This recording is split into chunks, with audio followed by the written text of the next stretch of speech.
अस्सलाम वालेकुम। I hope you all are doing fine. आज हम स्लाइड्स करने जा रहे हैं डीलरशिप अपॉइंटमेंट रिक्वेस्ट की। ठीक है, ये कैटेगरी है जी, डीलरशिप अपॉइंटमेंट रिक्वेस्ट। इसको शॉर्ट फॉर्म में हम डार बोलते हैं, DAR। So this is one of the most premium categories. इसका पे आउट भी अच्छा है और टारगेट भी बहुत कम है। So the reason for providing low target and good पे आउट इज़ दैट क्लाइंट का इस पे काफ़ी ज़्यादा चेक एंड बैलेंस है। तो आपने बहुत ध्यान से ये कैटेगरी करनी है। और let me tell you one thing in very start कि अगर आप इस कैटेगरी पे 4 से 5 कॉल्स करते हैं, 4 कॉल्स पे आपको वार्निंग आती है, फिफ्थ कॉल रॉन्ग करने पे आपकी कैटेगरी डिमोट हो जाती है। सो आपका जो टारगेट है इस कैटेगरी का, सबसे पहले मैं ये डिफ़ाइन कर देता हूँ ताकि थोड़ा सा आपका इंटरेस्ट बने। इसमें दो चीज़ें हैं बहुत ही इंटरेस्टिंग। आपका जो मंथली टारगेट है डार कैटेगरी का, इट गोना बी 6500 कॉल्स।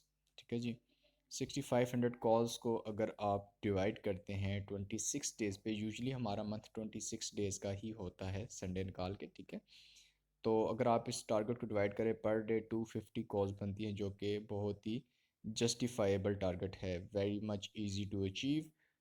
अगर आप कंप्लीट शिफ्ट लगा के काम करें और स्लो भी काम करते हैं प्रॉपरली, तो भी आपका टारगेट अचीव हो जाता है इस कैटेगरी का। ठीक है जी, 7 hours are enough to complete the target. So अगर आप पर ट्रांसक्रिप्शन का रेट, अगर आप इस पर बात करते हैं, and if you gonna divide your 20,000 rupees इसकी बेसिक सैलरी है, अगर आप 20,000 रुपीज़ को डिवाइड कर देते हैं 6500 कॉल्स पे, तो पर कॉल ट्रांसक्रिप्शन रेट आपके पास आ जाएगा विच इज़ 3 रुपीज़। तो 3 रुपये पर कॉल आपको जनरेट करके दे रही है डीलरशिप अपॉइंटमेंट रिक्वेस्ट। इसमें आपको कुछ कॉल्स ऐसी आती हैं जिसमें आपको, वैसे तो नॉर्मली तौर पे आप जो ट्रांसक्रिप्शन कर रहे हैं तो आप एक कॉल सुन के आपके पास ऑप्शंस होते हैं और एक ऑप्शन आप सेलेक्ट कर लेते हैं। लेकिन इसमें कुछ कॉल्स ऐसी आती हैं जिसके साथ एक बॉक्स होता है which is optional to fill up, और उस बॉक्स में आपने एक छोटी सी समरी लिख के देनी होती है 2-3 लाइन में, कि बेसिकली कॉल का मकसद क्या था, किस वजह से कॉल आई थी। जिस कॉल पे आप वो बॉक्स फिल अप करेंगे, वो कॉल आपकी 5 रुपये आपको जनरेट करके देगी। दैट मीन्स कि सेम कॉल पे ही आप तकरीबन डबल बना रहे हैं। ठीक है, 3 रुपये की पर कॉल है, लेकिन उस कॉल पे आप 5 रुपीज़ अर्न कर रहे होंगे। So this is one good thing about this category. और इसकी वजह से जब आप देखें, सिंपल बात है कि कॉल तो आप सुन रहे हैं, कॉल सुनेंगे तो ही ऑप्शन सेलेक्ट करेंगे, लेकिन उसी कॉल को सुन के ऑप्शन भी सिलेक्ट कर देते हैं और आप थोड़ा सा उसको डिफाइन भी कर देते हैं, तो ऑब्वियस सी बात है आपको 2 दफ़ा नहीं सुनना पड़ रहा उस कॉल को। ठीक है, it gonna make you more money on same call.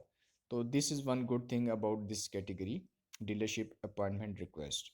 So you got be very much careful while attempting the calls. इसको आपने बिल्कुल लाइट नहीं लेना है। ठीक है, मैं चीज़ें डिफाइन कर देता हूँ एज आई ऑलवेज टेल के आप जो है वो स्लाइड्स किस तरह से ओपन करेंगे। जिस कैटेगरी पे भी काम कर रहे होते हैं, आप अगर देखें तो इन सब कैटेगरीज़ के नाम के साथ एक छोटा सा आई नज़र आ रहा है आइकन आपको।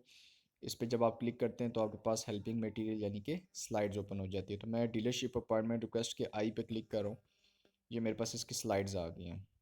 बहुत ही डिटेल में बताऊँगा, गौर से सुनिएगा, क्योंकि this is the category which is recommended by us to work on. इस पे आपकी फ़िशिंग बहुत कम होती है, इस पे कॉल वॉल्यूम अच्छा होता है, इसका टारगेट कम है, इसका पे आउट ज़्यादा है, और इसमें अगर आप समरी साथ प्रोवाइड करते हैं तो obviously you would be making extra.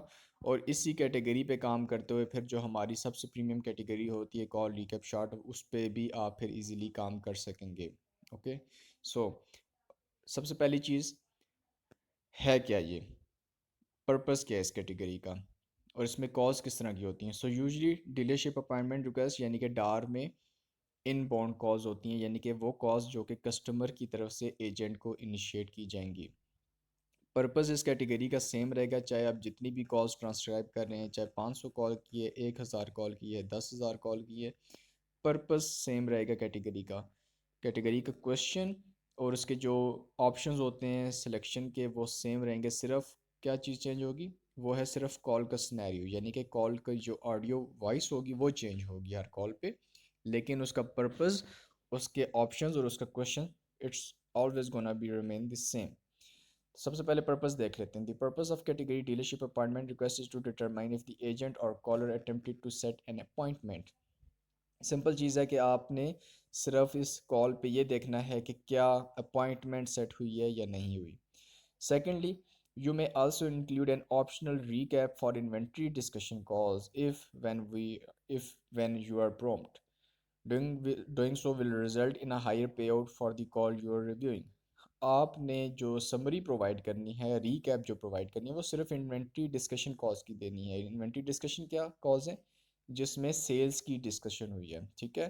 When you are prompt that means के सम टाइम आपके पास वो बॉक्स आएगा रीकैप प्रोवाइड करने का, वो हर कॉल में नहीं आएगा। तो जब आपके पास आए तो कोशिश करें कि उसको फिलअप करें ताकि आप एक्स्ट्रा पे आउट बना सकें। Okay, the most important thing जो कि मैं आपको हर कैटेगरी में तकरीबन बता रहा होता हूँ, लेकिन इस कैटेगरी में मैं इसको थॉरोली डिस्कस करूँगा ताकि कोई पॉइंट मिस ना हो जाए। काइंडली आप लोग अपने पास पेन पेंसिल ज़रूर रख लें और कोई पेज या कोई कॉपी एक हेल्पिंग मटेरियल के तौर पे, ताकि आप कुछ इंपॉर्टेंट पॉइंट्स नोट डाउन कर सकें। उसकी रीज़न ये है कि बार बार वीडियो देखना पॉसिबल नहीं हो पाता। इट गोना बी रिमेनिंग, ये जो वीडियो है it would always be available in YouTube link to watch, लेकिन ऑब्वियसली बार बार इसको स्क्रॉल करना या कौन सा पॉइंट कहाँ पे था ये डिफ़िकल्ट होता है और it's gonna be time wasting. तो इस वजह से अपने नोट्स बना लें, ठीक है। सो सबसे पहले बात करते हैं क्वालिफाइड और अनक्वालिफाइड एजेंट की। सो नाम से पता चल रहा है qualified and unqualified means a person who is qualified to handle a concern and a person who is unable to handle the concern. अच्छा, इसमें ना कुछ लोग बहुत सी चीज़ों को मिक्सअप कर देते हैं, तो मैं आज इस वजह से इसको बहुत डिटेल में बताऊंगा। प्लीज़ इसको नोट डाउन कर लीजिएगा, बिकॉज मैं यही सेम चीज़ बाकी कैटेगरीज में दोबारा से रिपीट नहीं करूँगा, ठीक है। सो बुकिश चीज़ों पे नहीं जाऊँगा, लॉजिकली बताऊँगा। चीज़ें समझनी है, मेन मकसद समझना होता है। लिखी हुई चीज़ तो आपके पास अवेलेबल होती है, समझना इज़ द इम्पोर्टेंट पॉइंट, ठीक है। सो क्वालिफाइड एजेंट कौन होगा? For example, a customer is calling to dealership to enquire about a car, that means he is interested in a car. और वो क्वेश्चन करेगा एजेंट से कि मैं फ़लानी गाड़ी में इंटरेस्टेड हूँ, do you guys have that car, या इस पे प्राइस क्या है, या इस पे डिस्काउंट क्या दोगे, या इसके फीचर्स क्या क्या हैं। इन्फॉर्मेशन चाहिए कस्टमर को to make up his mind के either that car is appropriate for him to purchase और नॉट, ठीक है। कस्टमर कॉल करके एजेंट से इंक्वायरी करता है। अब एजेंट के पास दो इसके सिनेरियोज हैं। या तो उस एजेंट को इन्फॉर्मेशन पता है, वो सेल्स का बंदा है, तो वो कस्टमर की हेल्प कर देगा।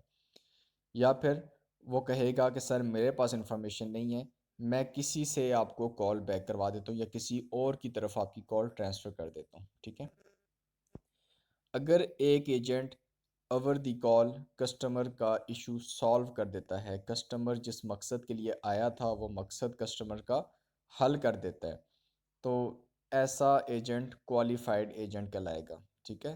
Because he knows the information and he is actually delivering the information. Some time ऐसा होता है कि एक एजेंट को हर एक इन्फॉर्मेशन नहीं पता, ठीक है, लेकिन वो कस्टमर को कहता है कि सर आपकी ये जो पर्टिकुलर इन्फॉर्मेशन है इसके लिए मैं मैनेजर से चेक करता हूँ या सिस्टम कंसल्ट करता हूँ या किसी से जाकर इन्फॉर्मेशन कलेक्ट करके मैं आपको कॉल बैक करूँगा। तो अब कॉल बैक वो खुद ही करेगा एजेंट, ठीक है। तो दैट मीन्स कि वो एजेंट कस्टमर को असिस्ट कर रहा है, उसकी हेल्प कर रहा है। तो ऐसा एजेंट क्वालिफाइड एजेंट होगा, ठीक है। Either that agent resolves customer query over the call or he needs to call back to a customer to assist regarding his inquiry। तो ऐसा एजेंट क्वालिफाइड एजेंट होगा, ठीक है। Unqualified agent, unqualified agent is that person जो कि customer की Curie को handle नहीं करेगा। दैट मीन्स कि वो कर नहीं सकता। फॉर एग्जांपल, कस्टमर ने हेल्पलाइन पे कॉल की, most of the time call is answered bye a receptionist first, ठीक है। रिसेप्शनिस्ट कॉल उठाएगा और कस्टमर कहेगा मैंने सेल्स में बात करनी है। अगर आगे से एजेंट कहता है सर सेल्स के पर्सन तो अभी मीटिंग में हैं, अभी अवेलेबल नहीं है, बिज़ी हैं, या सेल डिपार्टमेंट आज क्लोज़ है, आप हमें मंडे को कॉल कर लें, या कोई डे बता देता है कि सर आप फ़लाने डे या फ़लाने टाइम कॉल कर लें, या फिर वो कहता है कि सर आप अपना नेम और नंबर दे दें, मैं किसी से कॉल बैक करवा दूंगा। अब point two pointer is this कि कस्टमर एजेंट कह रहा है कि मैं किसी से कॉल बैक करवा दूंगा। दैट मीन्स कि वो खुद कॉल नहीं कर रहा, अब मसला ये है कि उर्दू में जब मैं ये बातें कर रहा हूँ तो आपको समझ तो आ जाती है, लेकिन जब इंग्लिश में यही बात ओवर द कॉल हो रही होती है तो आपको समझ नहीं आती। So basically what happen is कि आपने इंग्लिश लैंग्वेज में वर्ड्स जो होते हैं उनको ऑब्जर्व करना है। फॉर एग्जांपल एजेंट कहता है sir I will call you back. I कब यूज़ होता है? अपने लिए यूज़ होता है, दैट मीन्स कि वो क्वालिफाइड पर्सन है। लेकिन अगर एजेंट कहता है sir I will ask him to call you back, तो हिम ऐसे बंदे के लिए यूज़ होता है जो कि अभी उस टाइम वहाँ पे अवेलेबल नहीं है। किसी ऐसे बंदे की बात की जा रही होती है जैसे, सॉरी, जो बंदा वहाँ पे उस टाइम मौजूद नहीं है। Sir I will ask them to call you back. Them बहुत ज़्यादा लोगों के लिए यूज़ होता है, हिम एक के लिए यूज़ होता है, हर लड़की के लिए और हिम लड़के के लिए। सो अगर एजेंट कहता है sir I will ask them to call you back, तो मतलब किसी और से कॉल करवा रहा है, खुद नहीं कर रहा, तो फिर अनक्वालिफाइड हो गया। या कस्टमर, या फिर एजेंट कहता है sir I will ask him या I will ask her to call you back, तो दैट मीन्स कि वो एजेंट खुद अनक्वालिफाइड हो चुका है, वो असिस्ट नहीं कर रहा। I hope this point make it clear. अच्छा, इसी चीज़ के बरक्स लोग एक और गलती कर रहे होते हैं जो कि मैंने अभी रिसेंटली नोट की है। सो इस चीज़ को भी माइंड में रखिएगा। देखें, qualified agent is something else, लेकिन एक सर्विस जो कि डीलरशिप प्रोवाइड कर रही है या नहीं कर रही, इट इज़ समथिंग एल्स। मैंने अभी रिसेंटली एक चीज़ ये नोट की है कि कुछ एजेंट क्या करते हैं, फॉर एग्जांपल कस्टमर आया, कस्टमर कहता है कि सर मैंने आप लोगों से गाड़ी परचेज़ की थी तकरीबन 1 महीना पहले या 2 महीने पहले, अब मेरी पेमेंट ड्यू है और मैंने गाड़ी फाइनेंस ही की थी, तो मुझे नहीं पता मेरा बैंक कौन है, मैंने कहाँ पे पेमेंट करनी है।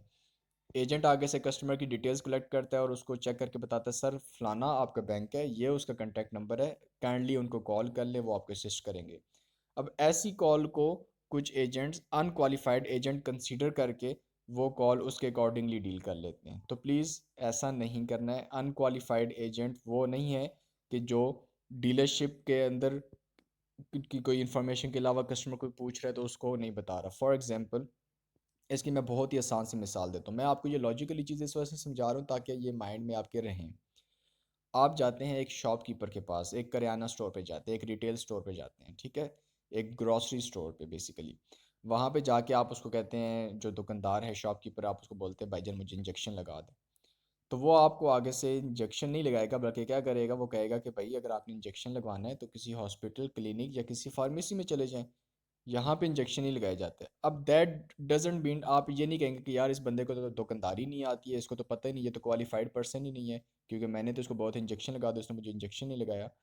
तो बेसिकली आपको उसने गाइड कर दिया है कि आपका मसला कहाँ से हल होगा, क्योंकि उसने रॉन्ग जगह पे कॉल की हुई है, ठीक है।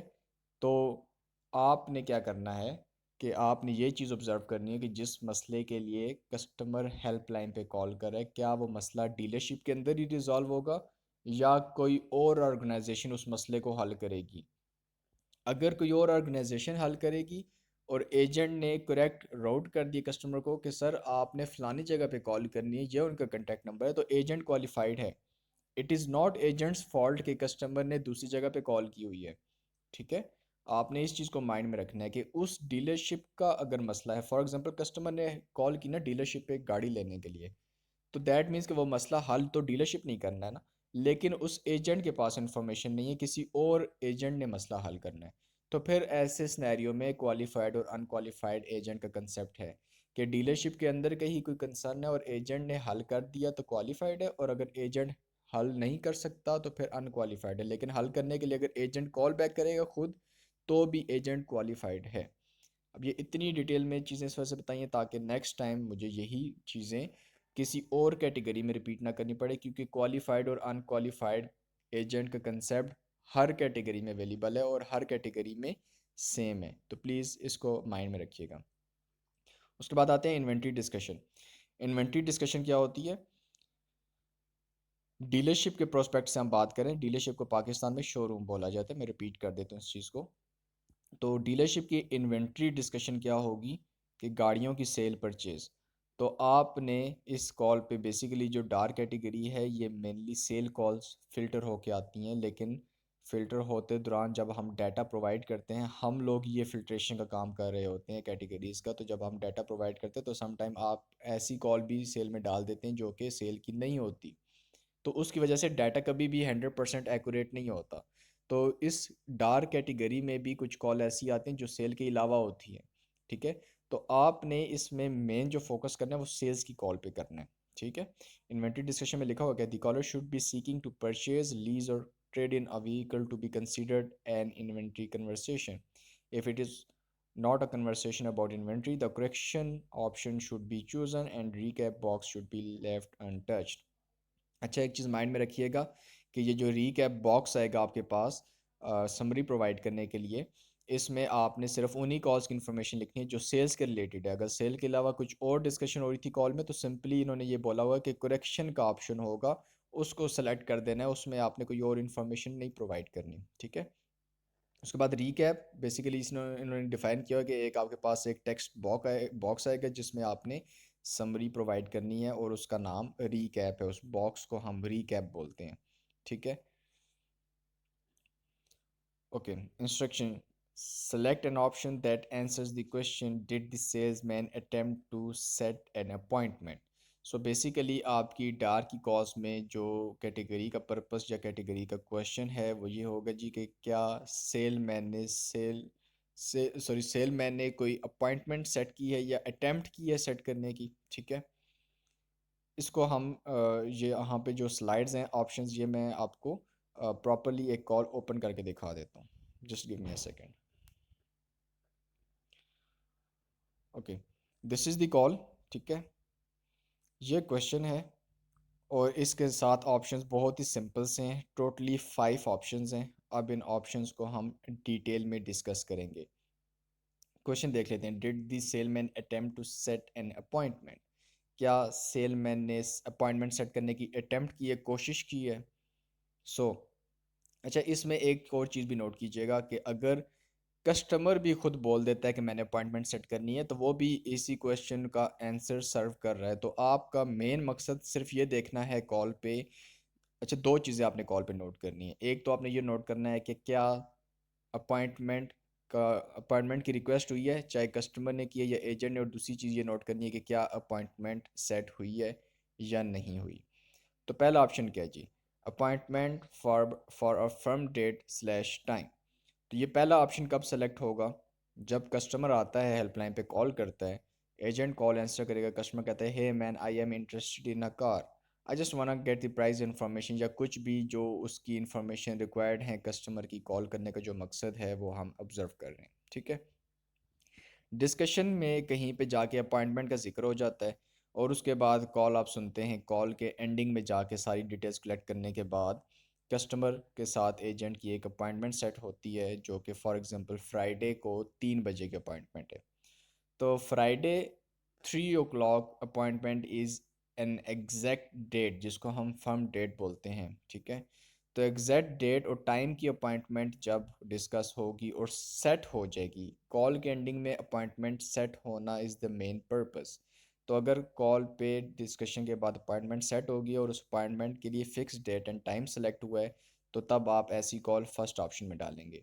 लेकिन एक चीज़ जैसे कि मैंने पहले शुरू में बताई थी स्लाइड्स के कि क्वालिफाइड और अनक्वालिफाइड एजेंट का माइंड में रखिएगा। तो अपॉइंटमेंट कौन सेट करेगा, ऑब्वियसली वही बंदा सेट करेगा जो क्वालिफाइड है, जो इन्फॉर्मेशन कस्टमर को डिलीवर कर सकते हैं, जो इन्फॉर्मेशन बता सकते हैं, ठीक है। तो अगर कोई कस्टमर सॉरी अगर कोई एजेंट क्वालिफाइड नहीं है तो ऑब्वियसली फिर तो अपॉइंटमेंट की तो बात होगी नहीं कॉल पे, ठीक है, यहाँ पे तो नौबत नहीं आएगी। तो अगर क्वालिफाइड बंदा है तो तभी वो इन्फॉर्मेशन बताएगा तो उसके बाद होगा। आप देखें, कॉमन सी एक बात मैं आपको बताता हूँ। फॉर एग्जांपल आप लोगों ने एक सेल फ़ोन परचेज़ करना है और आप सेल फ़ोन परचेज़ करने के लिए मोबाइल शॉप पे कॉल करते हैं। कॉल करने के बाद आप बोलते हैं भाईजान मुझे सैमसंग गलेक्सी नोट 8 चाहिए, do you guys have that cell phone. और आगे से आपको शॉपकीपर कहता है जी भाई हमारे पास अवेलेबल है, तो आप ये नहीं कहेंगे अच्छा चलो ठीक है मेरी अपॉइंटमेंट सेट कर दो, मैं आपके पास आ जाऊँगा 5 बजे लेने। होगा क्या कि आप सबसे पहले इंफॉर्मेशन पूछोगे जो आपको रिक्वायर है। फॉर एग्जांपल आपकी रिक्वायरमेंट के मुताबिक है कि आपको 4G सर्विसेज चाहिए सेल फ़ोन में, आपको फ्रंट कैम के साथ फ्लैश भी चाहिए, आपको 2 दिन की बैटरी टाइमिंग भी चाहिए। तो सबसे पहले आप इंफॉर्मेशन कलेक्ट करेंगे। जब आप सेटिस्फाई हो जाएंगे तो तब आप एक अपॉइंटमेंट सेट करेंगे। लेकिन फॉर एग्जांपल अगर आप उसको कहते हैं कि भाईजान आप मुझे बता दें इस मोबाइल में 4G है, अच्छा इसमें वाईफाई भी चलता है, और आगे से शॉपकीपर अगर आपको ये कह दे कि भाईजान मुझे तो नहीं पता, वो बड़े भाई होते हैं शॉप पे, वो तो अभी अवेलेबल नहीं है, वो जब आएंगे ना तो मैं उनको बोलूँगा आपको कॉल कर लें। तो अब क्या होगा, अब आप अपॉइंटमेंट सेट नहीं करेंगे, आप ये नहीं कहेंगे अच्छा यार कोई बात नहीं है या नहीं है बस मैं आ जाऊँगा लेने। आप सबसे पहले अपनी इन्फॉर्मेशन कलेक्ट करते हैं। जब आप मुतमिन हो जाते हैं कि हाँ जी ये चीज़ जो आपको रिक्वायर है ये आपकी रिक्वायरमेंट के अकॉर्डिंग है, तो उसके बाद आप अपॉइंटमेंट सेट करते हैं टू सेव योर टाइम।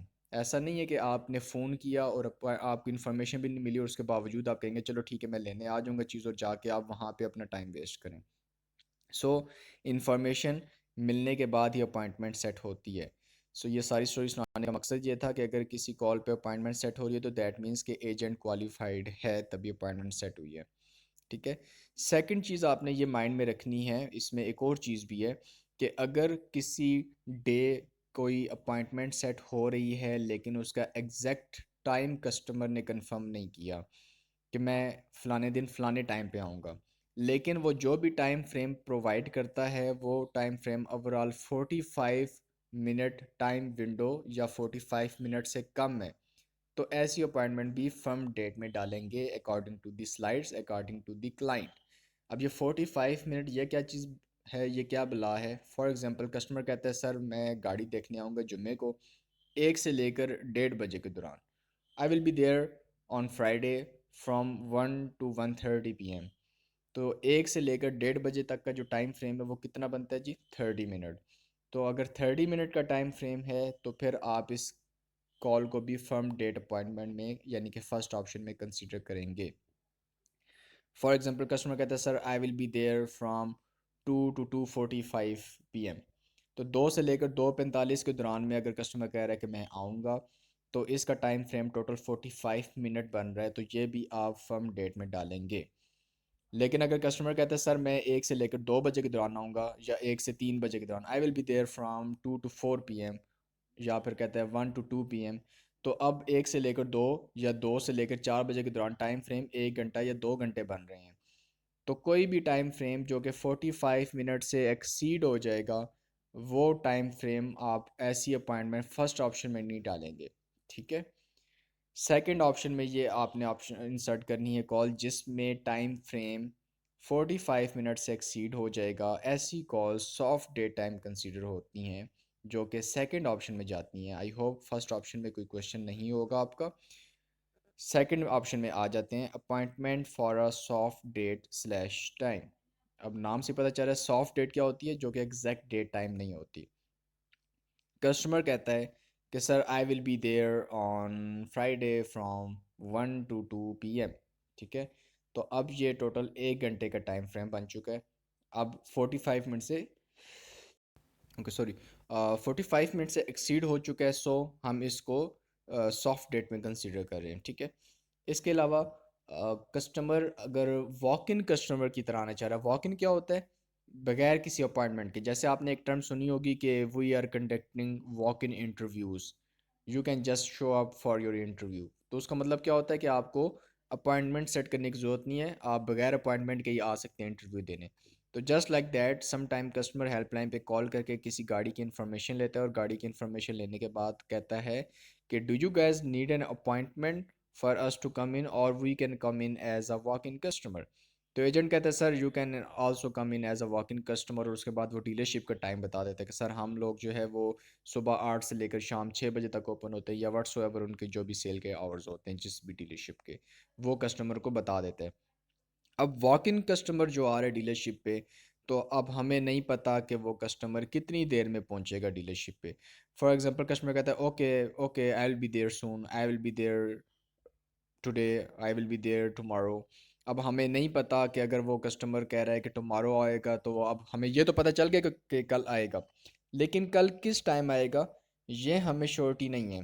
तो अब आपने एक चीज़ नोट करनी है कि जब आप अपॉइंटमेंट वाली कॉल्स कंसिडर कर रहे हैं, तो डेट और टाइम दोनों चीज़ें अगर एग्जैक्ट आपके पास अवेलेबल हैं, या फिर 45 मिनट से कम विंडो है या 45 मिनट तक की विंडो है, तो तब वो कॉल्स आप फर्स्ट ऑप्शन में डाल रहे हैं। लेकिन कोई भी ऐसी कॉल जिसमें आपको डेट के साथ टाइम कंफर्म नहीं हुआ, या फिर टाइम 45 मिनट से एक्सीड हो गया है, तो ऐसी कॉल सेकंड ऑप्शन में डालेंगे। ठीक है, अब कस्टमर कहता है ओके मैं फ्राइडे को आऊँगा।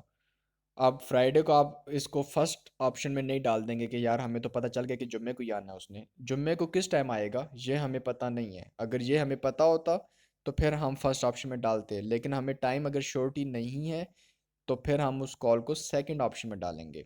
ठीक है, I hope my point is clear to you now. Okay, तीसरा ऑप्शन देखते हैं, appointment requested slash mention but not set. Appointment requested क्या होता है जी? अपॉइंटमेंट कस्टमर की तरफ से या एजेंट की तरफ से रिक्वेस्ट की गई है। रिक्वेस्ट का मतलब कि एजेंट कस्टमर से पूछ लेता है कि sir do you want to come in, आप सर आना चाहते हैं, sir would you like to stop by, sir आप आके रुकना चाहेंगे।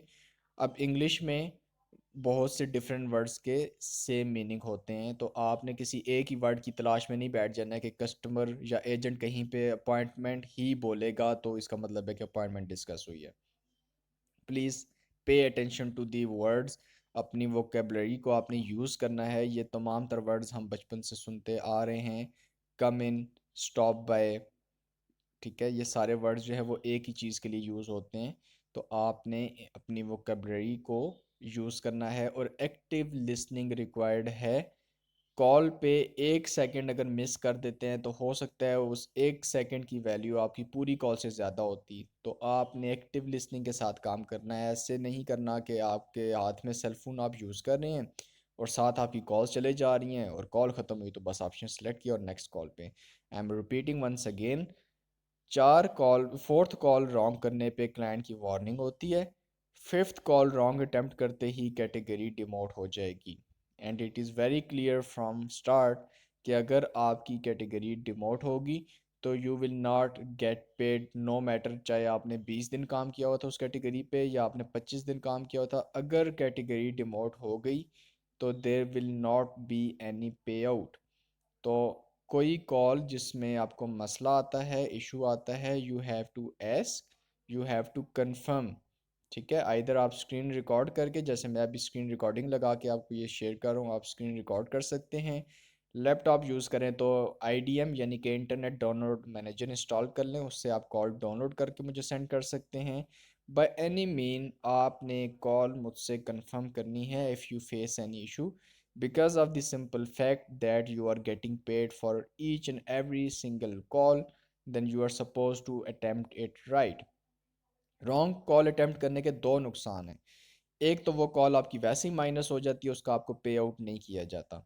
दूसरा नुकसान आपकी क्वालिटी हर्ट है। क्वालिटी अगर आपकी 90 से डाउन जाती है तो you can get demoted any time. तो फिर रॉन्ग अटेम्प्ट करने का फ़ायदा नहीं है। टारगेट बहुत थोड़ा सा देने का मकसद इसी वजह से है इस कैटेगरी पे कि आप प्रॉपरली कॉज अटेम्प्ट करें। ठीक है, सो इस चीज़ का ध्यान रखिएगा। Well, getting back to towards the slides, तो तीसरा ऑप्शन डिस्कस कर रहे थे, अपॉइंटमेंट रिक्वेस्टेड।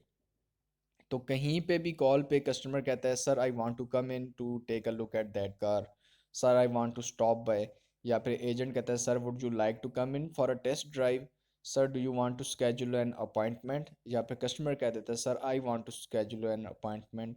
तो दोनों साइड ऑब्जर्व करनी है, चाहे कस्टमर ने अपॉइंटमेंट का जिक्र कर दिया या एजेंट ने अपॉइंटमेंट ऑफर कर दिया, दोनों सिनेरियो में अपॉइंटमेंट रिक्वेस्टेड की बात हो गई है। साथ आगे क्या लिखा हुआ है, अपॉइंटमेंट रिक्वेस्टेड स्लैश मैंशनड। या तो रिक्वेस्ट हुई है मतलब कि प्रॉपर पूछा गया सर आना चाहते हैं आप, या कस्टमर कहता है कि क्या मैं आ सकता हूँ, या फिर मेंशन हुई है कि एजेंट कहता है sir we have that car available, please come in to take a look at it. आगे से कस्टमर ने हुआ क्या कि कॉल पे डिस्कशन की, डिस्कशन करने के बाद एंड में अपॉइंटमेंट सेट नहीं हुई। ठीक है, डिस्कस ज़रूर हुई है कि एजेंट ने बोला कि सर आज चेक करने, लेकिन सेट नहीं हुई। कुछ भी रीज़न हो सकती है, हो सकता है कि जिस डेट की अपॉइंटमेंट अवेलेबल थी कस्टमर उस दिन फ्री नहीं है, या फिर प्राइस पे कस्टमर एग्री नहीं हुआ तो इस वजह से अपॉइंटमेंट सेट नहीं हुई। कुछ भी रीज़न है, या हो सकता है कि एजेंट ने बोला हो सर आज एक गाड़ी चेक कर ले, बाद में पता चला हो कि वो वाली गाड़ी तो डीलरशिप पे अवेलेबल ही नहीं है जिसकी डिस्कशन हो रही थी। कोई भी ऐसा सिनेरियो जिसमें आपको ये पता चले कि कॉल के स्टार्टिंग में कहीं पर अपॉइंटमेंट का जिक्र तो ज़रूर हुआ था लेकिन कॉल के आखिर में अपॉइंटमेंट सेट ही नहीं हुई, तो ऐसी कॉल को आप तीसरे ऑप्शन में डालेंगे रिगार्डलेस ऑफ द सिनेरियो कि किस वजह से अपॉइंटमेंट सेट नहीं हुई। चाहे प्राइस की अवेलेबिलिटी, सॉरी, प्राइस की वजह से, डिसएग्रीमेंट की वजह से अपॉइंटमेंट सेट नहीं हुई, या कार की अवेलेबिलिटी की वजह से सेट नहीं हुई, या कस्टमर की अवेलेबिलिटी, मतलब कि उस दिन वो आ नहीं सकता था तो अपॉइंटमेंट सेट नहीं हुई, या कस्टमर को श्योरिटी नहीं है कि मैं कब आऊँगा डीलरशिप पे, तो वो कहता है अच्छा मैं दोबारा कॉल करके अपॉइंटमेंट सेट कर लूँगा, अभी तो मुझे कंफर्म नहीं है। तो ऐसे सिनेरियो में आप ये तीसरा ऑप्शन सेलेक्ट करते हैं, ठीक है। उसके बाद फोर्थ ऑप्शन है जी, an appointment was not discussed. इसका मतलब ये है कि इस कॉल पे अपॉइंटमेंट सेट, सॉरी अपॉइंटमेंट की डिस्कशन ही नहीं हुई। अब कॉल ये सेल की ही होगी, ठीक है, ये चीज़ नोट रखिएगा, ये प्लीज़ कीप इट रिमेंबर कि ये जो ऑप्शन है fourth, N appointment was not discussed, ये कॉल भी सेल की ही होती हैं। लेकिन आपने ये चीज़ नोट की है कॉल पे कि पूरी कॉल पे डिटेल तो बाकी सारी डिस्कस हो गई हैं, लेकिन कहीं पे अपॉइंटमेंट ना एजेंट ने ऑफ़र की, ना कस्टमर ने बोला कि मैंने आना है, ना कहीं पे अपॉइंटमेंट सेट हुई, बस डिटेल्स लेने के बाद कस्टमर चला गया। फॉर एग्जांपल कस्टमर कहता है hey do you guys have an Honda Accord 2020 model. Agent कहता है sir let me check information. Agent ने नाम नंबर लिया, डिटेल सिस्टम में चेक की, कुछ देर होल्ड लगाया या कॉल ट्रांसफ़र की दूसरे एजेंट को, दूसरा एजेंट आ गया, उसने असिस्ट किया कस्टमर को, जी सर बिल्कुल गाड़ी अवेलेबल है। फिर कस्टमर पूछता है कलर कौन सा है, प्राइस क्या है, फीचर्स क्या क्या है। सारी इन्फॉर्मेशन लेने के बाद कस्टमर सेटिस्फाई होकर चला जाता है, okay man thank you so much, that was all I needed to know. सारी इन्फॉर्मेशन लेके चला गया। अब इस पूरी कॉल पे कहीं पे भी ना एजेंट ने कस्टमर से पूछा सर आपने आना है गाड़ी देखने, ना ही एजेंट ने, ना ही कस्टमर ने कहीं पे बताया कि जी सर मैं बिल्कुल डीलरशिप पे आना चाहूँगा गाड़ी देखने। ऐसी कोई भी बात नहीं हुई, लेकिन डिस्कशन सेल की ही है। ऐसी कॉल आप फोर्थ ऑप्शन में डालेंगे। उसके बाद फिफ्थ ऑप्शन जो है correction, not an inventory conversation. कोई भी कॉल जिसमें सेल के अलावा कुछ और डिस्कशन हो रही है। फॉर एग्जांपल कस्टमर की गाड़ी का कोई मसला आ रहा है, कस्टमर ने कोई पार्ट परचेज़ करना है, कस्टमर ने पेमेंट की इन्फॉर्मेशन ली थी, कस्टमर ने पेपर वर्क की इन्फॉर्मेशन ली थी, कस्टमर ने अपने टैक्स की इन्फॉर्मेशन ली थी, कस्टमर ने कुछ भी इन्फॉर्मेशन ली है जिससे आपको ये शो हो रहा है कि सेल की डिस्कशन कहीं पे नहीं हुई, तो ऐसी कॉल्स आप करेक्शन में डालेंगे। इसके अलावा कोई भी ऐसी कॉल जिसमें ऑटोमेटेड वॉइस मेल आ जाती है, वॉइस मशीन आ जाती है, ऐसी कॉल आप करेक्शन में डालेंगे, क्योंकि वॉइस मशीन या voice mail one sided call होती है। फॉर एग्ज़ाम्पल कस्टमर ने कॉल की हेल्पलाइन पे गाड़ी की इन्फॉर्मेशन के लिए, और एक एजेंट ने कॉल आंसर की जो कि एक रिसेप्शनिस्ट था। कस्टमर ने कहा I am interested in a car. Agent कहता है sir let me transfer your call to sale person to assist you further. Call transfer करता है और आगे से सेल पर्सन बिजी था, कॉल सेलमैन ने नहीं उठाई, कॉल सेलमैन की वॉइस मेल पे ट्रांसफ़र होगी। अब वॉइस मेल पे कॉल ट्रांसफ़र होती है तो कस्टमर या तो मैसेज छोड़ता है या फिर कॉल ड्रॉप कर देता है। तो चाहे वो मैसेज छोड़ता है वॉइस मेल पे या चाहे वो कॉल ड्रॉप कर देता है, ऐसी कॉल करेक्शन में जाएगी। अब कुछ लोग क्या मिस्टेक करते हैं कि वॉइस मेल आ गई, वॉइस मेल पे कस्टमर मैसेज छोड़ता है कि मैं एक गाड़ी में इंटरेस्टेड हूँ, मैं वो गाड़ी देखना चाहता हूँ, मैं कल डीलरशिप पे आ जाऊँगा 10 बजे। उस कॉल को उठा के पहले ऑप्शन में डाल देते हैं कि जनाब कस्टमर ने बता दिया है कि कल आएगा 10 बजे, तो ये फ़िक्स टाइम हो गया है। तो प्लीज़ ऐसी कॉल्स को करेक्शन में डालना है, फर्स्ट ऑप्शन में नहीं डालना। फर्स्ट ऑप्शन में वो कॉल जाएगी जब जहाँ पे एक लाइव बंदे से, लाइव एजेंट से कस्टमर बात करके अपॉइंटमेंट सेट कर रहा है। अब जब वॉइस मेल पे मैसेज छोड़ रहा है तो यू नेवर नो कि उनके पास वो गाड़ी अवेलेबल भी है या नहीं है, या उस टाइम डीलरशिप ओपन होगी या बंदे वहाँ पे होंगे असिस्ट करने के लिए या नहीं। ये तो कस्टमर ने वॉइस मेल पे मैसेज छोड़ा है ना अपना, उसके बाद नाम नंबर भी बताता है वो। तो हो सकता है कि वो कार ही अवेलेबल ना हो या उस टाइम वो अवेलेबल ही ना हो डीलरशिप पे, तो बाद में एजेंट कस्टमर को कॉल करके तो अपॉइंटमेंट रीस्केड्यूल कर रहा हो या कुछ भी डिस्कशन कर रहा हो, तो आपको श्योरिटी नहीं है इस चीज़ की। तो आपने अजम्पशन पे नहीं जाना है, जो चीज़ जैसे कन्वे की जा रही है स्लाइड्स में लिखी हुई है उस तरह से ही कॉल्स को हैंडल कीजिएगा, ठीक है। तो वॉइस मेल पे कॉल अगर एंड होती है चाहे मैसेज छोड़ा या नहीं छोड़ा, वो कॉल आप करेक्शन के ऑप्शन में इंसर्ट करेंगे, ये जो लास्ट ऑप्शन है। इसके अलावा कोई भी ऐसी कॉल जिसमें एजेंट क्वालिफाइड नहीं है कस्टमर को असिस्ट करने के लिए। देखिए शुरू में हमने एक चीज़ डिस्कस की थी ना, क्वालिफाइड और अनक्वालिफाइड एजेंट। तो ये जो पहले चार ऑप्शन है ये उस सिनेरियो में आपने सेलेक्ट करने हैं जब एजेंट क्वालिफाइड होगा, यानी कि एजेंट ने कस्टमर को प्रॉपर असिस्ट किया है या फिर असिस्ट करने के लिए कॉल बैक करेगा। लेकिन अगर एजेंट कहता है सर फलां बंदे से कॉल बैक करवाऊंगा, चाहे जो भी कंसर्न मर्जी था कस्टमर का, आपने ऐसी कॉल फिफ्थ ऑप्शन में डालनी है, ठीक है। सेल के अलावा कोई भी कॉल है तो वो आपने फिफ्थ ऑप्शन में डालनी है। कॉल पे बात करते करते कॉल ड्रॉप हो जाती है। भले एजेंट क्वालिफाइड था, कस्टमर को असिस्ट कर रहा था, इंफॉर्मेशन बता रहा था, लेकिन बात करते करते कॉल ड्रॉप हो गई, बात कन्वर्सेशन कंप्लीट नहीं हुई थी। तो ऐसी कॉल भी आप करेक्शन ऑप्शन में डालेंगे। रॉन्ग नंबर की कॉल आ जाती है तो ऐसी कॉल भी करेक्शन ऑप्शन में डालेंगे। कस्टमर पेमेंट पूछ रहा है कि मैंने पेमेंट करनी है, और एजेंट कहता है सर ये बैंक का नंबर है, इनको कॉल कर लें और वो आपको असिस्ट करेंगे, तो करेक्शन ऑप्शन में कॉल जाएगी। इसका सेल्स से कुछ भी लेना देना नहीं है।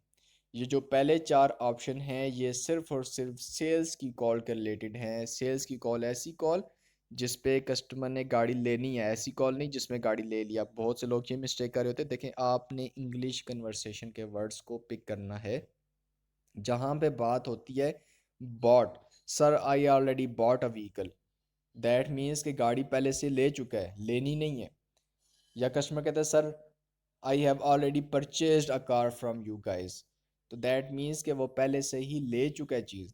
तो जब ले चुका है तो वो पोस्ट सेल हो जाती है। तो पोस्ट सेल की कॉल सेल्स की कॉल नहीं होती हैं। जहाँ पे कस्टमर ने एक चीज़ ले ली वो ले ली, उसके बाद अब वो कोई और मसला बताएगा तो वो उसका मसला है, चाहे वो पेमेंट का है या गाड़ी में कोई मसला आ रहा है, ठीक है, मैकेनिकली या बॉडी वाइज या कुछ भी, वो अलग मसला होता है। हम बात करें इस कैटेगरी में प्योर सेल्स कॉल की, ऐसी कॉल जहाँ पे ऐसा कोई भी चांस है कि डीलरशिप की सेल होगी, डीलरशिप से एक गाड़ी ली जाएगी, चाहे वो न्यू होगी या यूज होगी, या कस्टमर एक गाड़ी दे के दूसरी गाड़ी लेना चाहता है, तो ऐसी कॉल सेल्स की कॉल कंसिडर होंगी, चाहे वो लीज हो। अच्छा, मैं कुछ चीज़ें सेल्स के रिलेटेड इसमें आपको डिफाइन भी कर देता हूँ। सबसे पहली चीज़ मेरे माइंड में भी आ गई, लीज। अब लीज होती क्या है? Very less people know about lease, क्योंकि पाकिस्तान में लीजिंग का कंसेप्ट नहीं है, और जहाँ पे है वो टोटली रॉन्ग है। लीज होती क्या है? एक गाड़ी जिसकी एक्चुअल प्राइस फॉर एग्जांपल $10,000 है, ठीक है, तो ऐसी गाड़ी डीलरशिप कस्टमर को 40% प्राइस पे दे देता है, न्यू गाड़ी। दैट मीन्स कि 10,000 का 40% बनता है 4,000, और वो 4,000 भी कस्टमर को चंक्स में यानी कि इंस्टॉलमेंट पे किस्तों में देने पड़ते हैं, 200 या 300 या $400 के हिसाब से। अब क्वेश्चन ये है कि एक नई गाड़ी जिसकी वैल्यू $10,000 थी, डीलरशिप ने $4,000 में दे दी, और वो भी इंस्टॉलमेंट पे। तो डीलरशिप ने क्यों दी? उस डीलरशिप को क्या फ़ायदा हुआ? ये तो उल्टा नुकसान हो गया। तो बेसिकली डीलरशिप को फ़ायदा ये होता है कि लीज़ गाड़ी कस्टमर को जो दी जाती है उसके कुछ टर्म्स एंड कंडीशंस होते हैं, जिसमें सबसे मेन टर्म ये होती है कि सर आपकी ये गाड़ी इतने अरसे के लिए आपके पास है ड्राइव करने के लिए, फॉर एग्जांपल 3 साल के लिए या 4 साल के लिए या 2 साल के लिए। मिनिमम लीज़ 2 साल की होती है, मैक्सिमम लीज़ 4 साल की होती है, और नॉर्मली यूजली तौर पे कॉमनली जो लीज़ होती है वो 3 साल की होती है। तो एक तो टाइम फ्रेम है, उस टाइम फ्रेम के बाद कस्टमर को गाड़ी वापस करनी पड़ेगी, वो गाड़ी कस्टमर की नहीं होगी।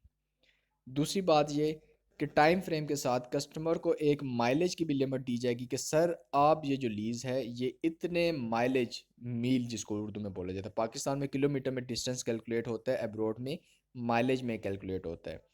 तो कस्टमर को साथ ये बोला जाता है कि सर इतने माइलेज इतने अरसे के लिए आप ड्राइव कर सकते हैं। तो अगर फॉर एग्जांपल कस्टमर को 3 साल के लिए लीज़ दी गई और 3 साल के साथ उसको 36 के माइलेज यानी कि 36,000 माइलेज अलाउ किए गए हैं ड्राइव करने के लिए, और कस्टमर वो माइलेज 2 साल में कंप्लीट कर लेते हैं, तो अब कस्टमर 1 साल के लिए गाड़ी ड्राइव नहीं कर सकता। अब या तो वो गाड़ी खड़ी कर देगा अपने पास, या फिर वो गाड़ी 1 साल से पहले ले आएगा रिटर्न करने के लिए, लेकिन रिटर्न भी करेगा तो पैसे उसको 3 साल के ही देने पड़ेंगे, ठीक है। चाहे वो एक साथ दे दे या वो जैसे नॉर्मली इंस्टॉलमेंट दे रहा था पर मंथ के हिसाब से, वो पर मंथ के हिसाब से दे दे, लेकिन पैसे पूरे देने पड़ेंगे। जो टर्म्स शुरू में डिसाइड हुई थी वो टर्म्स कंप्लीट रहेंगी एज इट इज़। तो इस चीज़ को भूलिएगा मत और मिक्स अप नहीं कीजिएगा लीजिंग के कंसेप्ट को। तो अगर कस्टमर गाड़ी लीज भी करने आता है तो ये सेल का ही रिलेटेड कंसर्न है, क्योंकि लीज में भी तो डीलरशिप को पैसे मिल रहे हैं ना, ठीक है। एक और चीज़ होती है lease bye out. Lease bye out क्या होती है कि लीजिंग के जो टर्म्स हैं उन टर्म्स के एंड में कस्टमर कहता है कि यार अब तो ये गाड़ी मैंने चलाई थी, ये गाड़ी बड़ी अच्छी है, मैंने 3 साल संभाल के भी रखी है, बहुत कम चली है, गाड़ी भी मुझे पसंद है, तो अब मैं ये गाड़ी वापस नहीं करना चाहता हूँ। तो फिर कस्टमर वो गाड़ी बाय आउट कर लेता है, जिसको हम लीज बाय आउट बोलते हैं। और लीज बाइंग आउट पे कस्टमर के लीज एंड पे जो गाड़ी की वैल्यू होती है, जिसको हम रेजिडुअल वैल्यू बोलते हैं, ठीक है, वो रेजिडुअल वैल्यू गाड़ी की पे करके तो वो गाड़ी अपने पास रख लेते हैं। होती क्या है रेजिडुअल वैल्यू? एक गाड़ी फॉर एग्जांपल 2017 में ली गई थी, लीज की गई थी, ठीक है, 3 साल के लिए। अब 2020 में कस्टमर ने वो गाड़ी वापस करनी है। अब 2020 में उस गाड़ी की वैल्यू वो वाली तो नहीं है ना जो 2017 में थी, क्योंकि अब तो गाड़ी ये यूज़ हो चुकी है और मॉडल भी 2017 है। तो जिस टाइम कस्टमर गाड़ी परचेज़ करना चाहेगा वही गाड़ी जो लीज आउट थी, तो उस टाइम जो गाड़ी की वैल्यू होगी मार्केट वैल्यू, वो वैल्यू मार्केट वैल्यू दे के कस्टमर डीलरशिप को तो वो गाड़ी ले लेगा। यानी कि वही गाड़ी जो पहले लीज थी अब वो गाड़ी उसकी अपनी हो गई है। तो अब अगर वो दोबारा भी पैसे दे रहे हैं डीलरशिप को 3 साल के बाद, भले गाड़ी उसके पास है लेकिन उसकी तो नहीं थी गाड़ी, तो पैसे मजीद दे रहे हैं ना, तो डीलरशिप का बिजनेस रन हुआ ना। तो अगर बिजनेस रन होगा तो ये सेल्स की कॉल है, ठीक है जी। लेकिन अगर कस्टमर गाड़ी की रीफाइनेंसिंग करवाते हैं, फाइनेंसिंग तो अब आपको पता क्या होती है, पाकिस्तान में भी फाइनेंसिंग का कंसेप्ट है कि फॉर एग्जांपल अगर आपने बैंक से गाड़ी फाइनेंस करवाई 5 साल के लिए, तो 5 साल पेमेंट देने के बाद आपकी पेमेंट ख़त्म हो जाती है, लेकिन गाड़ी आपकी है ना। 5 साल के बाद आपने किसी को देनी तो नहीं गाड़ी, बैंक को वापस तो नहीं करनी, राइट। तो अगर गाड़ी रीफाइनेंसिंग करवा रहे हो तो रीफाइनेंसिंग होता क्या है, ये टर्म काफ़ी काफ़ी कॉमनली यूज़ होती है, इस वजह से एक्सप्लेन करूँ मैं डिटेल में। रीफाइनेंसिंग ये है जी कि आपने एक गाड़ी बैंक से ली थी, यानी कि फाइनेंस करवाई थी, तो फाइनेंसिंग पे आपको पता है कि इंटरेस्ट रेट होता है जिससे बैंक अर्न करते हैं। फॉर एग्जांपल 10% इंटरेस्ट रेट पे आपको गाड़ी मिली थी बैंक की तरफ से, ठीक है जी, और 5 साल फॉर एग्जांपल उसकी फाइनेंसिंग टर्म थी। 4 साल गुजरने के बाद या 3 साल गुजरने के बाद आपको एक और बैंक कॉल करता है कि सर हम आपको फाइनेंसिंग ऑफ़र कर रहे हैं इसी गाड़ी पे, जो गाड़ी ऑलरेडी आपने बैंक से फाइनेंस की हुई है, इसी की रीफाइनेंसिंग करवा लें। आप ऑलरेडी 10% इंटरेस्ट रेट दे रहे हैं, हम आपको 5% इंटरेस्ट रेट चार्ज करेंगे। अब आप देखेंगे कि यार अभी तो मैं हर महीने 10% एक्स्ट्रा दे रहा हूँ वैल्यू, तो अगर मैं दूसरे बैंक के थ्रू चला जाऊँ तो वो मुझे 5% देना पड़ेगा, तो यार ये तो ज़्यादा बेहतर है। तो फिर आप रीफाइनेंसिंग करवाने चले जाते हैं। अब रीफाइनेंसिंग का डीलरशिप के साथ कोई ताल्लुक नहीं है, क्योंकि होगा क्या कि अगर आप रीफाइनेंसिंग करवाते हैं दूसरे बैंक से, तो वो जो दूसरा बैंक है यानी कि जो आपका न्यू बैंक है, वो गाड़ी की प्रिंसिपल अमाउंट यानी कि जो टोटल गाड़ी की एक्चुअल वैल्यू है उस टाइम, जो पेमेंट आप दे चुके उसके अलावा, वो वैल्यू एक साथ दूसरे बैंक को दे देगा, पहले वाले बैंक को जिसके साथ आप काम कर रहे थे पहले से। तो अब तो उसको इंटरेस्ट चार्ज नहीं किया जाएगा ना आपकी गाड़ी पे, क्योंकि वो इकट्ठी अमाउंट दे दी गई है। आपको इंटरेस्ट रेट इस वजह से चार्ज होता है क्योंकि आप इंस्टॉलमेंट में पैसे थोड़े थोड़े करके दे रहे होते हैं। तो अगर एक साथ दे देते हैं तो फिर तो इंटरेस्ट रेट नहीं है ना, जैसे आप गाड़ी शोरूम से परचेज करते हैं तो इंटरेस्ट तो नहीं देते ना, गाड़ी की वैल्यू देते हैं। तो इसी तरह से नया बैंक जो आपको होता है वो गाड़ी की पूरी वैल्यू बैंक को दे देता है, और फिर आपसे वो इंस्टॉलमेंट लेते हो, इंस्टॉलमेंट पे 5% इंटरेस्ट चार्ज कर रहा होता है, ठीक है। तो ये इस तरह से रीफाइनेंसिंग होती है। अब रीफाइनेंसिंग में देखें डीलरशिप का तो कोई लेना देना नहीं है ना, गाड़ी आप ऑलरेडी ले चुके हैं डीलरशिप से, डीलरशिप को तो पैसे मिल चुके हैं एक साथ सारे बैंक की तरफ से, अब आप किस्तें दे रहे थे बैंक को, अब आपको और बैंक का मामला था। अब आपने गाड़ी रीफाइनेंसिंग की है तो अब एक और बैंक का मामला आ गया अंदर, तो दो बैंक का आपस में मामला और दरमियान में आप कस्टमर हैं।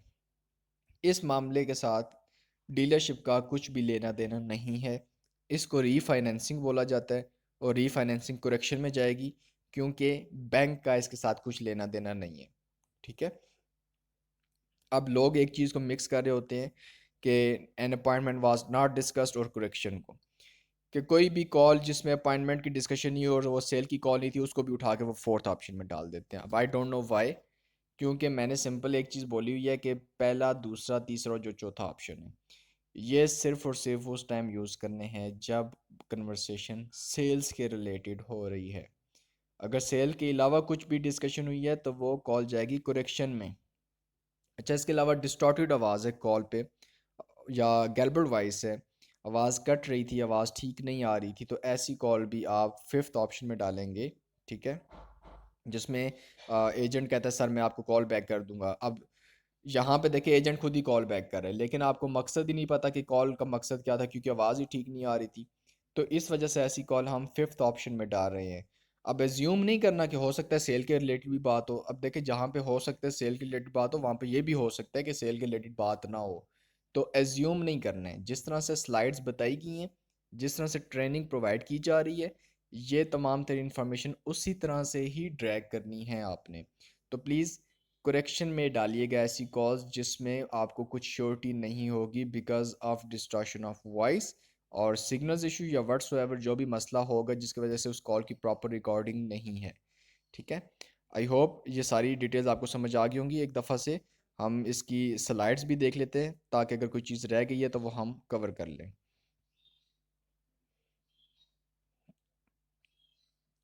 ओके, ये ऑप्शंस एक दफ़ा दोबारा देख लेते हैं कि स्लाइड्स में क्या क्या लिखा हुआ है। पहला option appointment for the firm date time, select this option if appointment was set for specific date and time, discuss हो चुका है। 45 मिनट टाइम रेंज से अंडर है तो भी डिस्कस कर चुके हैं हम।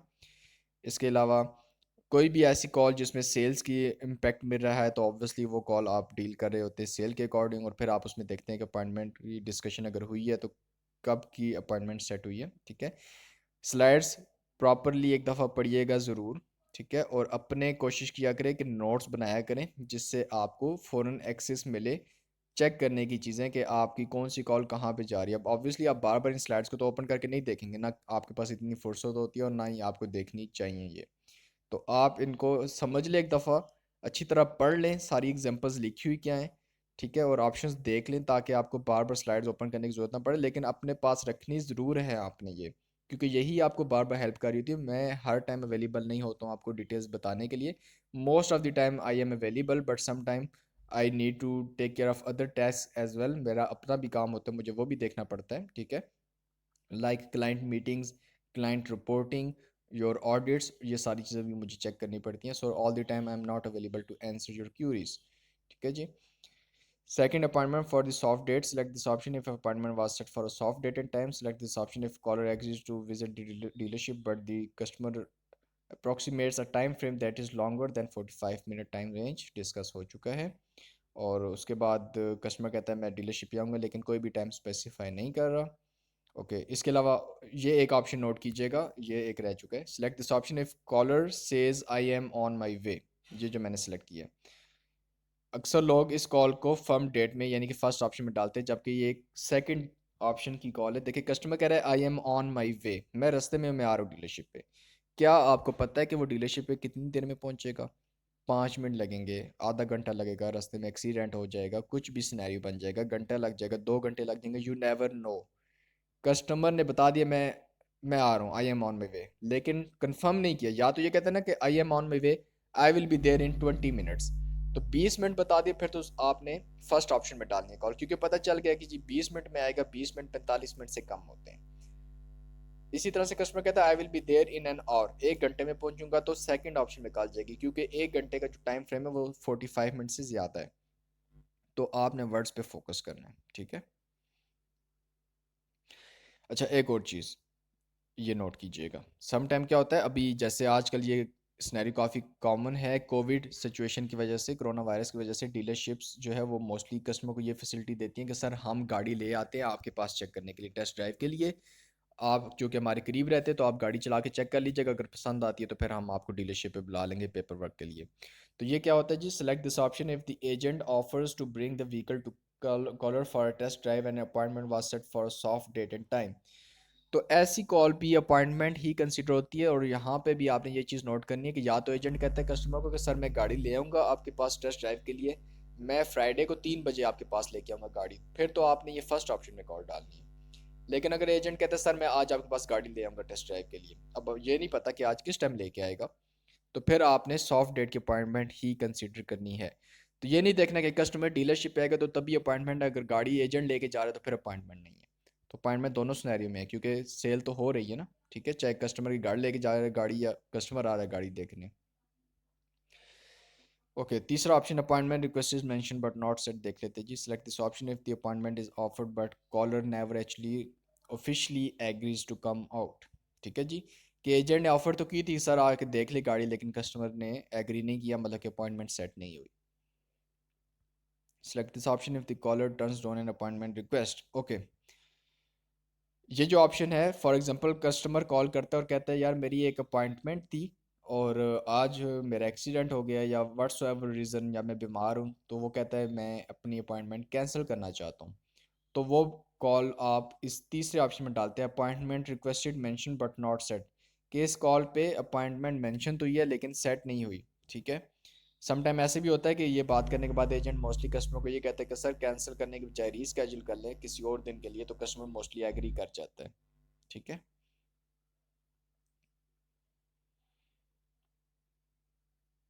इसके बाद देख लेते हैं जी, select this option if the caller expresses an interest in visiting the dealership but an appointment was not confirmed as said during the call, this will be instantaneous visit is based on a condition or either caller and agent follows of requires a follow up call। okay, ऐसी call जिसमें impression मिलता है कि यार शायद customer आना भी चाहता है लेकिन साथ में इंस्टेंस कोई होता है। फॉर एग्जांपल कि कस्टमर कहता है कि अच्छा मुझे बताओ कि okay let's consider an example, agent कहता है सर हमारे पास गाड़ी अवेलेबल है, आके चेक कर लें। कस्टमर कहता है यार मुझे ये बताओ कि गाड़ी पे डिस्काउंट क्या दोगे, अगर तो कोई डिस्काउंट प्राइस मुझे ऑफर करोगे तो फिर मैं आऊँगा डीलरशिप पे। एजेंट आगे से कहते हैं सर डिस्काउंट मैं तो नहीं दे सकता हूँ, सेल मैनेजर दे सकता है। अच्छा ऐसा करता हूँ कि मैं ना सेल मैनेजर से चेक करके कॉल बैक करता हूँ आपको। ठीक है। अब ऐसी कॉल पे आपको श्योरिटी नहीं है कि कस्टमर को डिस्काउंट मिलेगा या नहीं आएगा, लेकिन कस्टमर ने एक साथ कमिटमेंट लगा दी ना कि अगर डिस्काउंट दोगे तो मैं आऊँगा, तो अब आपको 100% श्योरिटी नहीं है कि वो आएगा, 100% ये भी श्योरिटी नहीं है कि वो नहीं आएगा। लेकिन अपॉइंटमेंट तो डिस्कस हो गई है ना कॉल में, एजेंट ने ऑफर तो कर दी थी ना कि सर आप आ जाएं। तो अब क्या होगा कि ऐसे सिनेरियो में आप ये तीसरा ऑप्शन ही सिलेक्ट करेंगे, appointment requested mentioned but not set, क्योंकि कस्टमर ने कंडीशन लगाई है कि अगर ये करोगे तो मैं अभी वो करूँगा। ठीक है जी। अभी अगर अगर आप मुझे डिस्काउंट देते हो तो मैं डीलरशिप पे आता हूँ। कॉल के ऊपर ही अगर एजेंट ने असिस्ट कर दिया तो वो तो फिर ऑब्वियसली फर्स्ट या सेकंड ऑप्शन होगा, सॉफ्ट डेट या फर्म डेट। लेकिन जहाँ पे कॉल बैक रिक्वायर है तो उसमें क्या होगा कि आप तीसरा ऑप्शन सेलेक्ट करेंगे। Okay, another question from all of you guys जो भी ये कन्वर्सेशन सुन रहे हैं या ये ट्रेनिंग अटेंड कर रहे हैं। क्वेश्चन इज दिस कि कस्टमर कहता एजेंट कहता है सर डीलरशिप पे आ जाएं। कस्टमर कहता है कि यार अगर डिस्काउंट दोगे तो मैं आऊँगा। एजेंट आगे से कहता है सर मेरे पास तो डिस्काउंट की इन्फॉर्मेशन नहीं है, let me check with sale manager and I will ask him to call you back. तो ये कॉल कहाँ पे जाएगी? क्या ये तीसरे ऑप्शन में जाएगी? Think for a second, I am just waiting for you gas ताकि आप थोड़ा सा टाइम लेके सोच सकें कि इसमें क्या हुआ। रिपीट कर दे तो क्वेश्चन एक दफ़ा। एजेंट कस्टमर एक गाड़ी में इंटरेस्टेड था, एजेंट ने गाड़ी की डिटेल्स बताई हैं, उसके बाद एजेंट ने कहा सर डीलरशिप पे आ जाए। कस्टमर कहता है कि what would be the discounted price. Agent कहता है sir I can not provide discount, let me check with sale manager and I will ask him to call you back. ये call कहाँ पे जाएगी? So the correct answer is ये call correction में जाएगी, ये तीसरे में नहीं जाएगी। क्यों? क्वालिफाइड और अनक्वालिफाइड एजेंट का कंसेप्ट माइंड से शायद आप लोगों ने भूल दिया हो, आपने नहीं याद किया हो इस चीज़ को, कि मैं क्लियरली ये बोल रहा हूँ कि एजेंट कह रहा है कि सर मैं सेल मैनेजर को बोलूँगा कि वो आपको कॉल बैक कर ले। तो कॉल बैक कर ले मींस कि एजेंट आप असिस्ट नहीं कर रहे ना। शुरू में तो एजेंट ने डिटेल्स बताई हैं लेकिन मुकम्मल एजेंट ने असिस्ट तो नहीं किया कस्टमर को। असिस्ट कौन करेगा? सेल मैनेजर करेगा। इस कॉल पे सेल मैनेजर आके नहीं आया। अगर तो इस कॉल पे सेल मैनेजर को कॉल ट्रांसफ़र हो जाती और वो आके कस्टमर को डिटेल्स बता देता तो फिर तो ये कॉल आप हैंडल करते कि अगर वो अपॉइंटमेंट सेट होगी है तो अपॉइंटमेंट के मुताबिक, अगर सेट नहीं हुई तो फिर इस तीसरे ऑप्शन में। लेकिन यहाँ पे एजेंट ये कह रहा है कि सर सेल मैनेजर से कॉल बैक करवाऊँगा, तो दैट मीन्स कि agent is not qualified, agent को वो डिस्काउंट की इन्फॉर्मेशन नहीं पता, तो वो फिर कॉल करेक्शन में जाएगी। I hope my point is clear to you guys now. ये इसी तरह से आप लोग मिस्टेक करते हैं कि जब आप काम कर रहे होते हैं तो ये चीज़ आप फ़ौरन माइंड से निकाल देते हैं कि क्वालिफाइड है या नॉट क्वालिफाइड है, कॉल सुनते सुनते माइंड से बात निकाल देते हैं। तो काइंडली क्वालिफाइड अनक्वालिफाइड का कंसेप्ट माइंड से नहीं निकालना है। Fourth option, an appointment was not discussed. Select this option if inventory was discussed but an appointment was not discussed. Simple चीज़, सेल की डिस्कशन हुई है लेकिन कहीं पे अपॉइंटमेंट की डिस्कशन नहीं हुई। कुरेक्शन, कुरेक्शन थोड़ा सा डिटेल में देख लेते हैं। Select this option if call is about renting a vehicle. Okay, renting a vehicle sales में नहीं आती। गाड़ी रेंट जो होती है वो डीलरशिप के थ्रू नहीं होती, वो इंटरप्राइज के थ्रू होती है। इंटरप्राइज पाकिस्तान में रेंट ए कार के नाम से होती है। तो रेंट ए कार की सर्विसेज डीलरशिप नहीं देती, तो इस वजह से ये कॉल करेक्शन में जाएगी। सेल के अलावा कंसर्न है। ठीक है। सर्विस का कंसर्न है, करेक्शन में जाएगी। बॉडी शॉप का कंसर्न है, करेक्शन में जाएगी। पार्ट्स का कंसर्न है, करेक्शन में कॉल जाएगी। Select this option if caller is only interested in discussing refinancing और पेमेंट्स और प्रीवियसली परचेज्ड व्हीकल, ये भी मैंने आपको बता दिया कि अगर पहले वाली गाड़ी है उसकी पूछता है जी महीना पहले ली थी, पेमेंट कहाँ पे करनी है, कौन से बैंक को करनी है, कितनी पेमेंट करनी है, ये इन्फॉर्मेशन ले रहा है, तो ये करेक्शन में जाएगी कॉल। रीफाइनेंसिंग की बात हो रही है कि एक बैंक से दूसरे बैंक के थ्रू गाड़ी आप रीफाइनेंसिंग करवा रहे हैं सेम गाड़ी, तो ये कॉल बी करेक्शन में जाएगी। Select this option if caller is not interested in buying और selling a vehicle from dealership, ठीक है, कि सेल के अलावा अगर कंसर्न है कोई तो फिर ये कॉल करेक्शन में जाएगी। वॉइस मेल पे कॉल चली जाती है तो करेक्शन में जाएगी। Select this option if caller never reached a live qualified employee. अच्छा, इस चीज़ को आप मिक्स कर रहे होंगे कि यार ऊपर तो वॉइस मेल का बोल दिया तो नीचे फिर ये दोबारा ये लाइन क्यों लिखी है, तो इसका मकसद ये है कि ऑन होल्ड अगर कॉल हैंग अप हो जाती है, कस्टमर आया हेल्पलाइन पे, सर सेल में बात करनी है, sir I want to talk to someone in sales, agent कहता है sir let me transfer your call to sales, agent ने कॉल ट्रांसफर करने के लिए लगाई, म्यूजिक प्ले होने लग गया या रिकॉर्डिंग चल रही थी और उसके बाद कोई भी कॉल पे आई नहीं, सेल का बंदर कॉल कस्टमर ने हैंग अप कर दी, ड्रॉप कर दी, तो इसका मतलब ये है कि अब वॉइस मेल तो नहीं आई थी, ठीक है, लेकिन हुआ क्या कि क्वालिफाइड एम्प्लॉय के पास भी कॉल नहीं गई। इसके अलावा do not provide any text in recap box for the calls that are reviews as correction, कि आपने रीकैप बॉक्स उन्हीं कॉल में फिल करना है जो ऊपर के 4 ऑप्शंस में से कोई कॉल होगी, अगर कोई कॉल करेक्शन में जा रही है तो उसमें रीकैप बॉक्स फिलअप नहीं करना। अनफैमिलियर लैंग्वेज, इंग्लिश के अलावा कोई भी किसी और लैंग्वेज की कॉल है तो अनफैमिलियर लैंग्वेज में जाती है, और अनफैमिलियर लैंग्वेज का ऑप्शन अलग से होता है, ये एंड में आपको नज़र आ रहा है अनफैमिलियर लैंग्वेज का ऑप्शन, ठीक है जी। कॉल्स ध्यान से करनी है, कोई भी क्यूरी कोई भी कंसर्न होता है तो रेज़ करना है। I will be guiding you guys, मेरा नहीं ख्याल कि इतनी डिटेल्स प्रोवाइड करने के बाद कोई क्वेश्चन रह गया होगा। अलबत्ता एक चीज़ कि गाड़ियों के नाम आपको नहीं पता होते जिसकी वजह से आप अक्सर चीज़ें मिक्सअप कर देते हैं, लेकिन मोस्टली सेल्स की ही कॉल हैं। आपने एक चीज़ ये भी गौर करनी है कि एजेंट जब कॉल आंसर करते हैं तो मोस्ट ऑफ द टाइम अपने नाम के साथ अपना डिपार्टमेंट बताते हैं, और सेल्स का एजेंट पार्ट्स की इंफॉर्मेशन नहीं बता सकता है, पार्ट्स का एजेंट सेल की इंफॉर्मेशन नहीं बता सकता है। तो जब आपके पास ऐसी कॉल आएगी कि जब एजेंट कहता है कि जेसन इन पार्ट्स स्पीकिंग, और उसके बाद उस एजेंट ने कॉल एंड कर दी, कस्टमर को असिस्ट कर दिया, कस्टमर चला गया, तो दैट मीन्स कि वो पार्ट्स की कॉल थी, इस वजह से एजेंट ने मुकम्मल गाइड किया है, ठीक है। तो ये कुछ क्लूज़ होते हैं, कुछ टिप्स होती हैं जो कि कॉल में आपने कैच करनी होती हैं।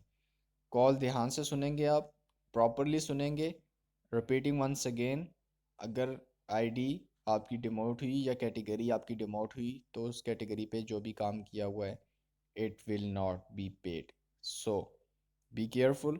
अब ऐसा भी नहीं है कि आपकी क्लाइंट फ़ौरन उठा के आपकी आईडी बंद कर देगा, आप उसको एक वर्किंग प्रोवाइड करें तो ऑब्वियसली बात है you are an employee with the company, ठीक है, इट्स नॉट फ्रीलांसिंग वर्क कि आप कहें कि बस आपको कोई जो है वो बिल्कुल आप लावारिसों की तरह काम करें, ऐसा नहीं है। Yes we are supporting you most of the time किसी भी तरीके से, और ये आपके कहे बगैर हम लोग कर रहे होते हैं, लेकिन ये है कि ऑब्वियस सी बात है कि जहाँ पे काम गलत होगा तो फिर वो गलत है, तो मेल प्रैक्टिस काउंट होती है बेसिकली, ये कि अपने कॉल प्रॉपर सुनी नहीं है और उसको रैप अप कर दिया।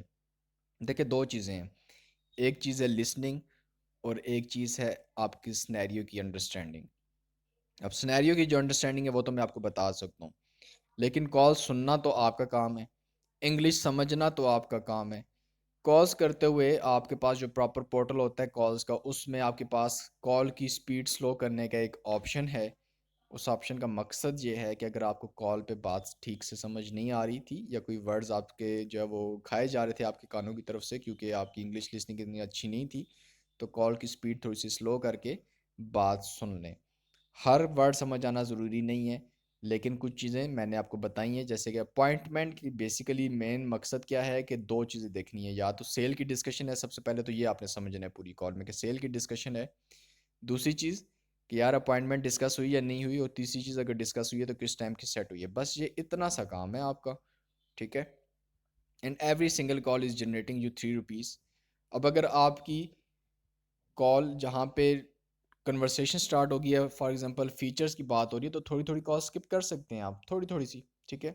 लेकिन ये नहीं कि आपने 10-15 सेकंड स्किप कर दिया और उसी के दौरान में अपॉइंटमेंट का सारा जिक्र गुजर गुजर गया और आपको समझ नहीं आई।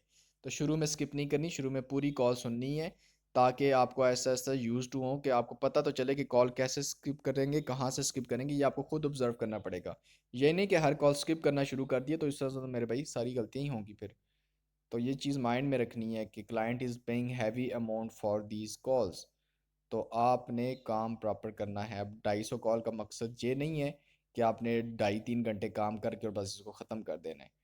तो ये टारगेट कम देने का मकसद ये है कि आप प्रॉपरली कॉल्स को सुने। जब प्रॉपरली कॉल सुनेंगे, समझ आएंगे, तो ऐसा ऐसा स्पीड खुद ही बन जाएगी और फिर आप 1x से 1.2, 1.4, 1.6 और उसके बाद 2x तक भी जाएंगे। दैट मीन्स 2x का मतलब ये होता है कि आपकी कॉल अगर 1 मिनट की है तो आपकी 30 सेकंड में वो कॉल रिकॉर्डिंग ही पूरी ख़त्म हो जाती है। तो it's a step wise process. तो प्रोसेस में टाइम लगता है, लर्निंग में टाइम लगता है, लिसनिंग बनाने में टाइम लगता है। डू नॉट थिंक इट कि 1-2 दिन में मास्टर कर लेंगे। आप जब इंग्लिश लैंग्वेज कोर्स करने जाते हैं तो 3-4 महीने लग जाते हैं और उस कोर्स में आप फ़ीस भी देते हैं।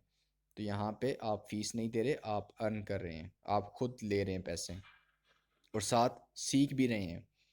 तो इस चीज़ को इस तरह से भी कंसीडर करें कि इट इज़ योर लर्निंग। आप लोगों ने एक चीज़ बहुत ज़्यादा ऑब्ज़र्व की होगी कि इस काम के करने के बाद आपकी वोकेबलरी बहुत ज़्यादा इन्हेंस हो चुकी है। आप में इंग्लिश बोलने का कॉन्फिडेंस काफ़ी लेवल तक बिल्टअप हो चुका है और आप जो है वो आपकी एक तो लिसनिंग तो ऑब्वियसली बन रही है, लेकिन आपकी फ्लुएंट इंग्लिश भी हो रही है। ठीक है, तो ये सारी चीज़ें आपकी सॉफ्ट स्किल हैं जो कि फ्री ऑफ कॉस्ट आप सीख रहे हैं। तो जो भी टाइम आप कॉज पे स्पेंड करते हैं, do not just think about the money you gonna get for that. आपके पास पैसों के अलावा लर्निंग भी हो रही है, लिसनिंग इंक्रीज हो रही है, आपकी सॉफ्ट स्किल इन्हेंसमेंट हो रही है, which gonna remain with you for all of your life. ठीक है, तो ये चीज़ें सोच के काम करें ताकि थोड़ा सा इंटरेस्ट बने काम करने में। और डीलरशिप अपॉइंटमेंट रिक्वेस्ट में इतनी ज़्यादा फिशिंग नहीं होती है, तो प्लीज़ ध्यान से कॉल कीजिएगा। That's it. अगर इसमें कोई क्वेश्चन कोई कंसर्न हो तो डू लेट मी नो। कोई नया सिनेरियो आता है तो डू एस्क मी।